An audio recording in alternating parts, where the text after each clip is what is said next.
ஒவ்வொரு உயிரிலும் சாயி உறைந்திருக்கிறார். அவர்தம் இருப்பை பாபா பலவாறாக வெளிப்படுத்தி பக்தர்களின் வாழ்வில் பல அற்புதங்களை நிகழ்த்தியுள்ளார். ஏதோ ஒரு தொடர்போ பந்தமோ அன்றி யாரும் நம்மிடம் வருவதில்லை.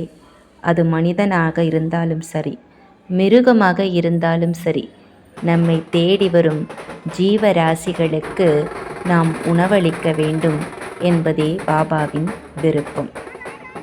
சென்னையை சேர்ந்த சில பக்தர்கள் ஷீரடிக்கு இந்த புத்தாண்டு தினத்தில் பல்லக்கு ஊர்வலத்தின் போது அவர்களுக்கு பாபா நிகழ்த்திய அற்புதத்தை தான் இன்று நாம் காணப்போகிறோம்.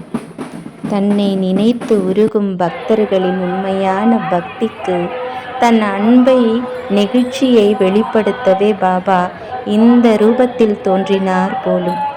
பக்தர்கள் படைத்த பேடாவை பல்லக்கில் ஏறி அமர்ந்து கொண்டு ராஜ சொப்பனமாய் அதை ரசித்து ருசித்து சாப்பிடும் காட்சியை தான் இன்று நாம் காண்கிறோம்.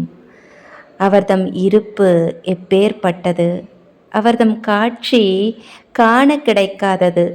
எல்லையில்லாத மகிழ்ச்சியில் கொண்டாட்டத்தில் ஈடுபட்டிருக்கும் இந்த மக்களை பார்க்கும் பொழுது நமக்கும் எல்லையில்லாத மகிழ்ச்சியே தோன்றுகிறது.